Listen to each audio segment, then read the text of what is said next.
샬롬. 자, 오늘은 2024년 9월 2일 오늘 월요일 저녁 시간입니다.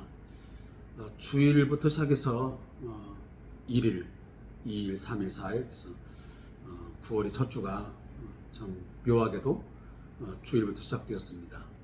사랑하는 성도 여러분, 지난 8월 한 달 기간 동안도 장마와 무더위 속에서 많이 힘든 시간을 보냈을 것입니다. 그럼에도 불구하고 우리의 건강이 지금까지 지켜지고 또 우리의 삶이 안전하게 보호된 것 하나님의 은혜인 줄 알고 감사하며, 또 우리가 보통 천고마비의 계절이라 그렇게 일컫지 않습니까? 가을의 문턱 이제 넘어섰습니다.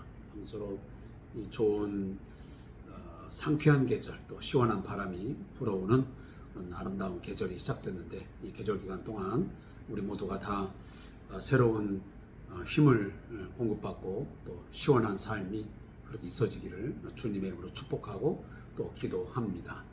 자, 오늘은 주삼교제, 새로운 교제를 우리가 함께 받아 들었습니다. 이처럼 9월, 10월에 해당되는 주삼교제입니다. 이번 한 달 동안은 에레미야 34장 8절부터 고린도전서, 그다음에 고린도후서 이렇게 총 3개의 성경을 함께 읽으면서 묵상하게 됩니다. 아무쪼록 어떠한 말씀을 우리가 묵상하든지 이 말씀을 통해서 우리의 신앙에, 우리의 또 삶에 큰 용기와 또 때로는 책망과 의로 교육하기에 가장 합당한 그런 말씀을 받는 시간들이 되어지기를 소망합니다. 자, 오늘 함께 묵상하기 전에 기도하겠습니다. 하나님, 이제 새로운 계절, 참으로 뜨겁고 무더웠던 그 열기가 이제 물러가고 아침 저녁으로 신선하고 또 시원한 바람을 느낄 수 있는 새로운 또한 계절, 가을을 우리에게 허락하셨음을 인하여 감사합니다. 하나님, 이번 시간들 통해서 우리의 모든 삶이 전적으로 하나님께 있으며, 또 어떠한 삶이라도 어떠한 악조건이라 할지라도 그 모든 것은 다 지나가며 영원하지 아니함을 다시 한번 깨닫는 귀한 시간 되게 해 주옵소서. 오늘도 이제 9월을 맞이하여 새로운 또 책을 통해서 하나님의 말씀을 묵상합니다. 이 에레미야서를 다시 한번 저희들이 들고 이 말씀 가운데서 귀한 삶의 교훈을 받게 하옵소서. 예수님의 이름으로 축복하며 기도합니다. 아멘. 자, 오늘 말씀은 에레미야 34장 8절부터 22절까지의 말씀을 같이 읽겠습니다. 에레미야 34장 8절부터 22절까지 함께 말씀 읽겠습니다. 시드기야 왕이 예루살렘에 있는 모든 백성과 한 가지로 하나님 앞에서 계약을 맺고 자유를 선포한 후에 여호와께로부터 말씀이 에레미야에게 임하니라. 그 계약은 사람마다 각기 히브리 남녀 노비를 놓아 자유롭게 하고 그의 동족 유다인을 종으로 삼지 못하게 한 것이라. 이 계약에 가담한 고관들과 모든 백성이 각기 노비를 자유롭게 하고 다시는 종을 삼지 말라 함을 듣고 순복하여 놓았더니 후에 그들의 뜻이 변하여 자유를 주었던 노비를 끌어다가 복종시켜 다시 노비로 삼았더라. 그러므로 여호와의 말씀이 여호와께로부터 에레미야에게 임하니라. 이르시되, 이스라엘 하나님 여호와께서 이와 같이 말씀하시니라. 내가 너희 선조를 애굽 땅 종의 집에서 인도하여 낼 때에 그들과 언약을 맺으며 이르기를, 너희 형제 히브리 사람이 내게 팔려 왔거든 너희는 7년 되는 해에 그를 놓아 줄 것이니라. 그가 6년 동안 너를 섬겼은즉 그를 놓아 자유롭게 할지니라 하였으나 너희 선조가 내게 순종하지 아니하며 귀를 기울이지도 아니하였느니라. 그러나 너희는 이제 돌이켜 내 눈앞에 바른 일을 행하여 각기 이웃에게 자유를 선포하되 내 이름으로 일컬음을 받는 집에서 내 앞에서 계약을 맺었거늘 너희가 돌이켜 내 이름을 더럽히고 각기 놓아 그들의 마음대로 자유롭게 하였던 노비를 끌어다가 다시 너희에게 복종시켜 너희의 노비로 삼았도다. 그러므로 여호와께서 이와 같이 말씀하시니라. 너희가 나에게 순종하지 아니하고 각기 형제와 이웃에게 자유를 선포한 것을 실행하지 아니하였은즉 내가 너희를 대적하여 칼과 전염병과 기근에게 자유를 주리라. 여호와의 말씀이니라. 내가 너희를 세계 여러 나라 가운데 흩어지게 할 것이며 송아지를 둘로 쪼개고 그 두 조각 사이로 지나매 내 앞에 언약을 맺었으나 그 말을 실행하지 아니하여 내 계약을 어긴 그들을 곧 송아지 두 조각 사이로 지난 유다 고관들과 예루살렘 고관들과 내시들과 제장들과 이 땅 모든 백성을 내가 그들의 원수의 손과 그들의 생명을 찾는 자의 손에 넘기리니 그들의 시체가 공중의 새와 땅의 짐승의 먹이가 될 것이며 또 내가 유다의 시드기야 왕과 그의 고관들과를 그의 원수의 손과 그의 생명을 찾는 자의 손과 너희에게서 떠나간 바벨론 왕의 군대의 손에 넘기리라. 여호와의 말씀이니라. 보라, 내가 그들에게 명령하여 이 성읍에 다시 오게 하리니 그들이 이 성을 쳐서 빼앗아 불사를 것이라. 내가 유다의 성읍들을 주민이 없어 처참한 황무지가 되게 하리라. 아멘. 자, 오늘 두 부분의 말씀들을 함께 나누어 보겠습니다. 먼저 34장 8절에서 16절 말씀의 제목은 노예 해방 언약과 파기입니다. 자, 이 부분은 이렇게 요약해 봅니다. 자, 바벨론이 예루살렘 성을 포위하여 상황이 몹시 어려워지자 유다의 고관들은 노비를 해방시켜 줍니다. 자, 그러다가 포위가 느슨해지자 다시 그 풀어졌던 노비들을 데려다가 후속하는, 하지만 다시 종으로 삼는 그러한 악을 행하게 되었던 것입니다. 따라서 하나님은 유다가 노예 해방을 되돌린 것이 하나님과의 계약을 깨뜨린 행위일 뿐만 아니라 하나님의 이름을 더럽힌 일이라며 진노를 하시고 심판을 명하십니다. 자, 그리고 34장 17절에서 22절 말씀은 둘로 쪼갠 송아지처럼입니다. 자, 이것은 상징적인 의미를 던져주는 것입니다. 유다 왕과 고관들은 송아지를 둘로 쪼갠 뒤 그 사이를 지나며 하나님과의 엄중한 언약을 맺고 노비를 해방시켜 주었습니다. 하지만 그들의 삶이, 하지만 상황이 바뀌자 그들의 마음도 바뀌어 노비를, 하지만 해방시켜줬던 그 노비들을 다시 끌고 와서 그들의 종으로 삼은 것입니다. 따라서 하나님은 언약을 파기한 그 이스라엘 백성들에게 칼과 전염병과 기근의 심판이 있을 것을 말씀하시고 실제로 남유다는 바벨론 군대의 손에 의해서 처참하게 파멸되는 그러한 심판을 경험하게 됩니다. 사랑하는 성도 여러분, 지난 우리가 1월달, 2월달 그리고 5월, 6월 때 에레미야서를 묵상한 기억이 있습니다. 그러다가 이제 한 달, 두 달, 그러니까 7월달, 8월달을 건너뛰어서 오늘 다시 에레미야 34장 8절로 들어오게 되었습니다. 이 주삼교재를 가지고 있는 분들은 어느 정도 이제 앞에 부분을 읽어보면 이 에레미야서에 대한 객관적인 설명을 다 알 수가 있습니다. 그렇지만 혹여나 이 주삼교재를 가지지 못한 분들을 위해서 잠깐 설명을 드립니다. 혹시나 그것이 없다 할지라도 여러분들이 모바일이나 또 컴퓨터에 들어가셔서 에레미야서의 어떤 객관을 치게 되면 저자, 또 기록 목적, 역사적인 배경, 또 그 단락 구문 이런 것들은 어느 정도 여러분들이 찾아볼 수 있고 또 이해할 수 있는 부분들입니다. 자, 간단하게 제가 말씀을 드리면 이 에레미야 선지자는 거의 남유다가 멸망할 그 직전의 시기 동안 약 40년 동안 선지자로서의 활동을 했던 인물입니다. 마지막 시대를 살아간 어쩌면 눈물겨운 힘든 시기를 보냈던 선지자였습니다. 그래서 우리가 보통 눈물의 선지자라 이렇게 말하기도 합니다. 그만큼 기울어가는 이제 하나님의 심판에 의해서 멸망으로 치닫고 있는 그런 상황을 그가 목도하면서, 그가 바라보면서 가슴 아프게 하나님 앞에 눈물로 기도하는, 그리고 끝끝내 하나님의 말씀을 거부하고 멸망을 자초하는 그들을 보면서 애타게 또 정말 가슴 저미는 그런 기도, 그런 내용들을 쓴 것이 바로 이 에레미야서, 에레미야애가의 내용들입니다. 그래서 요시야 왕 약 한 13년경부터 마지막 우리가 잘 알듯이 이 시드기야 시대까지 그 왕까지의 전체적인 그런 시대적인 흐름들을 읽어가는 것이 바로 이 에레미야서의 중요한 내용들입니다. 그리고 역사적 배경 보면 또 하나는 그 에레미야가 활동한 당시가 이제 남유다가 이렇게 있으면 주변 국가들은 어땠냐 하면 바로 위에 아수르가 있고 바벨론이 있고 그 옆에 애굽이 있었습니다.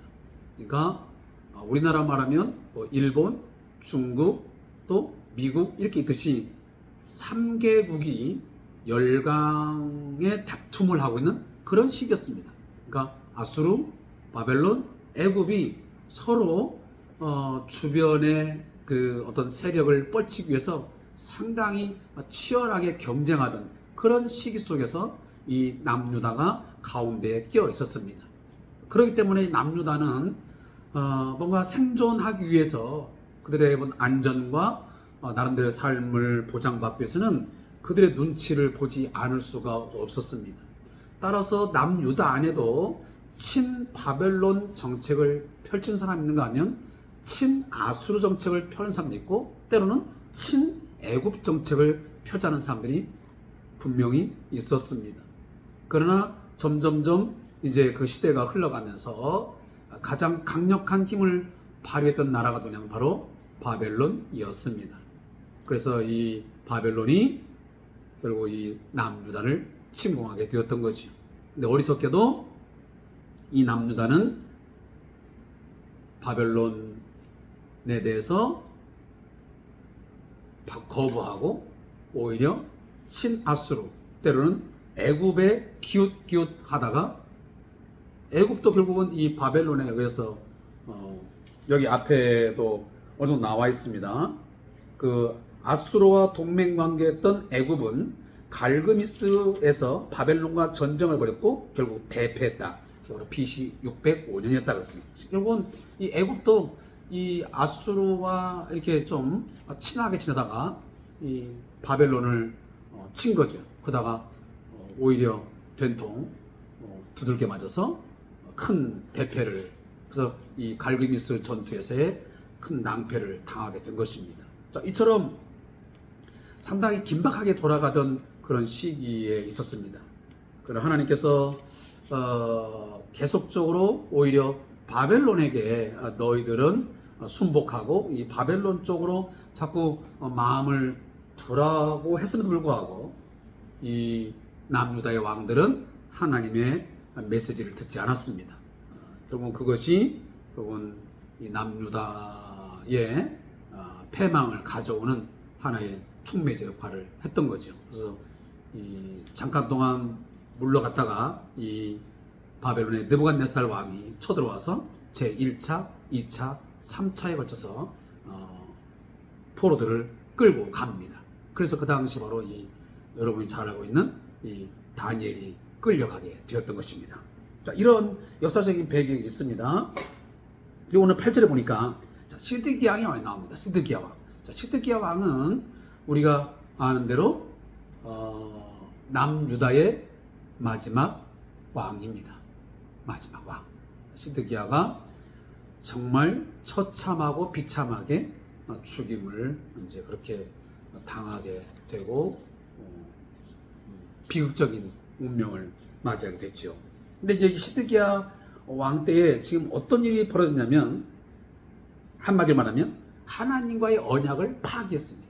자, 그 언약 중에 하나가 뭐냐면 이미 하나님께서는 출애굽기, 신명기 그 앞전에 여러 가지 보면 약속할 때 절대로 히브리 민족, 그러니까 너희 동족들이 어떤 그 채무 관계, 어떤 삶의 어려움 때문에 그 자녀들을 누군가가 노예로 팔리게 되면 그 노예를, 그 노비를 영원히 종으로 두지 말고 어떻게 하라고요? 6년 동안은 너희가 노비로 종으로 삼았다가 7년이 되면 반드시 뭐하라? 놓아주어라. 다시면 자유의 몸으로 돌려보내라 라는 언약 규정이 있습니다. 그게 바로 모세 우경이죠. 근데 이 언약을 과거 누구도 이 선조들이 어겼다 그 말이에요. 그 말씀을 9절 말씀에 그 계약은 사람마다 각기 히브리 남녀 노비를 놓아 자유롭게 하고 그의 동족 유다인을 종으로 삼지 못하게 한 것이라. 이 계약에 가담한 고관들과 모든 백성이 각기 노비를 자유롭게 하고 다시는 종을 삼지 말라 함을 듣고 순복하여 놓았는데 그때까지는 좋았습니다. 그런데 다시 그 노예를 해방시켰다가 얼마 가지 않아서 마음이 바뀌어가지고 그 노비들을 다시 끌어다가 자기의 노비로 삼는 그런 언약을 파괴하는 그런 일을 일삼았던 것입니다. 그래서 오늘 지금 14절도 그런 말씀이에요. 너희 선조들도 그렇게 했는데, 그리고 분명히 내가 그 애굽에서 종되었다가 나올 때 그 언약을 맺지 않았느냐. 7년 되는 해에는 반드시 놓아주라고 했는데 선조도 말도 안 듣고 너희들도 말을 안 듣는구나. 너희 선조가 언약을 파기한 것을 후손들도 그대로 답습을 해서 그 죄를 반복하고 있구나. 그 이야기입니다. 아마 바벨론이 이제 쳐들어와서 이 예루살렘 성을 이제 포위하자 아마 이 사람들이 두 가지의 생각이 있던 것 같아요. 하나는 이 바벨론이 이제 예루살렘 성을 포위하니까 그 안에 있는 노비들을 빨리 풀어주어서 그 성 안에 있는 그 가난과 굶주림을 좀 피해 보려고 하는 그런 보관이 하나 있었던 것 같고요. 하나는 율법과 언약의 어떻게 보면 순종함으로 하나님의 진노를 좀 조금이라도 뭔가 누그러뜨려 보려고 하는 그런 얄팍한 생각이 있었던 것 같아요. 매우 계산적인 거죠. 결국은 하나님과의 그런 언약을 망각한 채 불순종을 택한 거예요.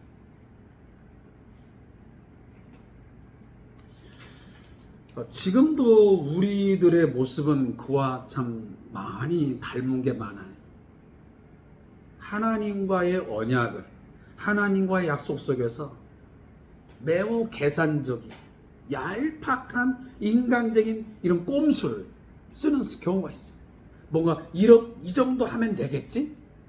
하나님께서 내 삶에, 내 어떤 부분에서 이렇게 하셨는데 내가 좀 더 이 부분에서 이렇게 좀 하면 하나님이 넘어가지 않을까? 내 삶이 조금 더 덜 위험하거나 덜 좀 힘들 삶을 좀 모면할 수 있지 않을까? 하는 그런 생각을 가질 때가 있다 그 말이에요. 그냥 잠깐 뭔가 위기를 어떤 상황을 모면해 보려고 하나님을 속이려고 하는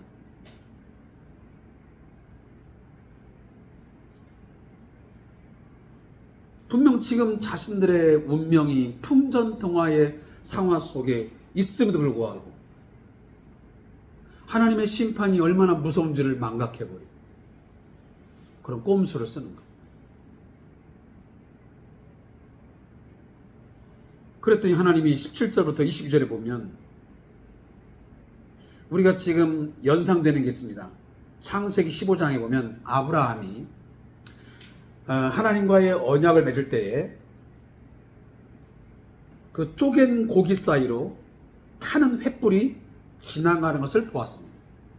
그때 언약이 뭐였냐면 하나님께서 그 후손들을 이방의 객이 되어 약 400년 동안 종이 된다고 하는 그러한 메시지를 던집니다.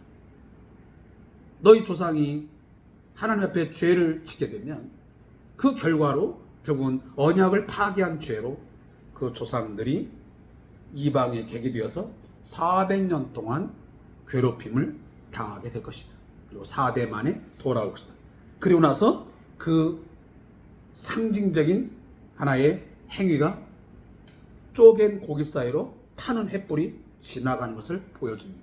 자, 이것은 뭐냐면 이 언약을 만약에 파괴시키면, 이 언약을 깨뜨려 버리면 이 고기가 쪼개진 것처럼 너희의 삶도 완전히 쪼개져 버린다는 그런 큰 의미를 던져준 것입니다.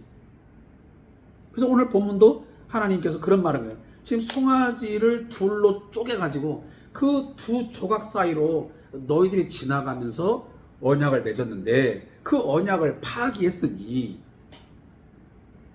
너희 고관들, 그리고 내시들, 제사장, 이 땅의 모든 백성 어떻게 된다고요? 공중의 새와 땅의 짐승의 먹잇감으로 너희 시체가 다 넓어질 거라고 말씀하십니다. 그래서 바벨론 왕 그 느부갓네살이 그 바벨론의 군대가 잠시 물러가 있지만 다시 이 땅에 쳐들어와서 철저하게 너희 모든 고관들로 시작해서 모든 그 밑에 백성까지 완전히 다 사로잡아가지고 이 송아지가 두 조각 난 것처럼 너희의 생명도 다 끝장이 나고 심지어 너희 시체까지 다 짐승들이 먹어 치우는 그런 아주 비참한 그런 파멸을 겪게 될 것이라는 것을 오늘 말씀해요. 그리고 이 예루살렘 성, 너희들은 여기 예루살렘 성에서 제사를 하고 있고 뭘 하고 있으니 어떤 그 요식 행위, 그런 의식적인 행위를 하면서 예루살렘 성을 지금 떠받들고 있지만 예루살렘 성이 결코 멸망하지 않을 것이라고 그렇게 찰떡같이 믿고 있지만 아니야. 이미 생명이 떠난, 이미 알맹이가 없는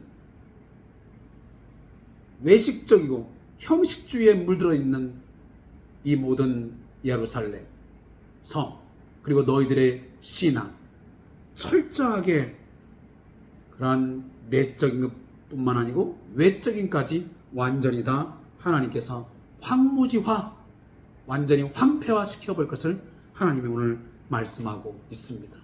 사랑하는 성도 여러분, 하나님의 약속, 하나님의 언약을 파기하면 그 언약의 저주는 이처럼 강하고 철저합니다.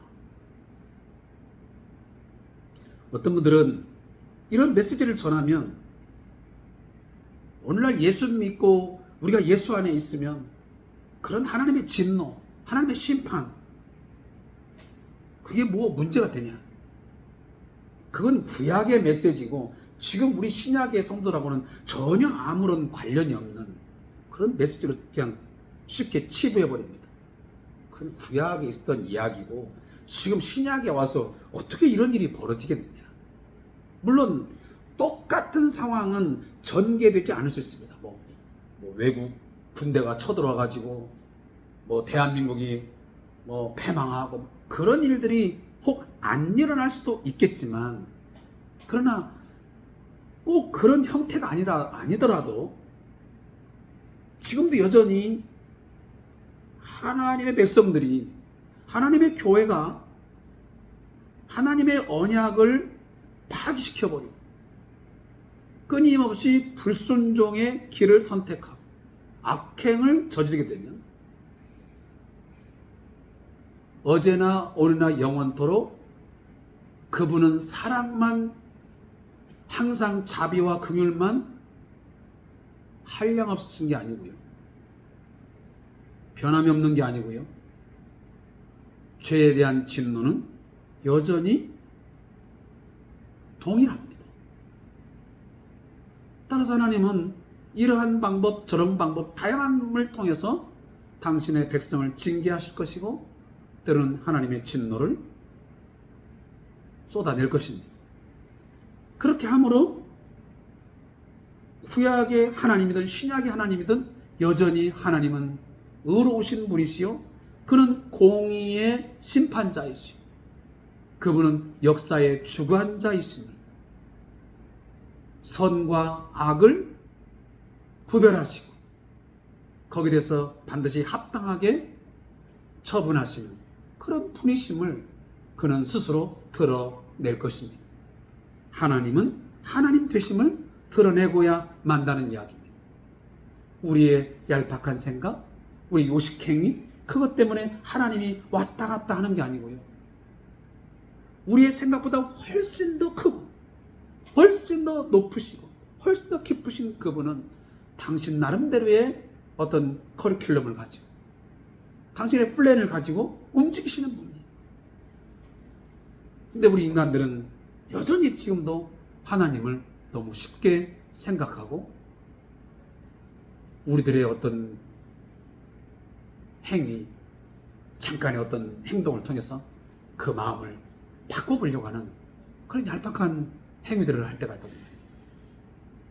이스라엘 백성이 한 것처럼 잠시 놓아줬다가 또 어떤 상황이 조금 바뀌니까 다시 그 짓을 또 다시 한다고 말이에요. 우리는 그런 적 없냐고 말이에요. 했다가 조금 뭐가 어려움이 오면 정신을 차렸다가 좀 상황이 약간 좀 변하고 괜찮아지면 또다시 그 악행을 또 저지르는, 언제 그랬냐는 듯이 까마득하게 잊어버리고 죄를 짓는 그런 모습들이 우리 안에 있음을 다시 한번 우리가 마음에 새겼으면 좋겠습니다. 자, 그 저자의 묵상을 그냥 여러분들이 나름대로 하시고요. 제가 그냥 기도하고 마치겠습니다. 하나님 아버지, 저희들에게 다시 한번 이 에레미야서를 묵상케 함으로 하나님의 공의의 심판, 죄에 대해서 하나님께서 어떻게 다루시며 어떻게 처분하시는지 묵상하게 하시고 깨닫게 하시니 감사합니다. 하나님의 백성들이 하나님의 거룩하심을 본받아 우리도 거룩한 삶을 살게 해 주옵소서. 죄를 멀리하고 죄가 있다면 즉각적으로 회개하고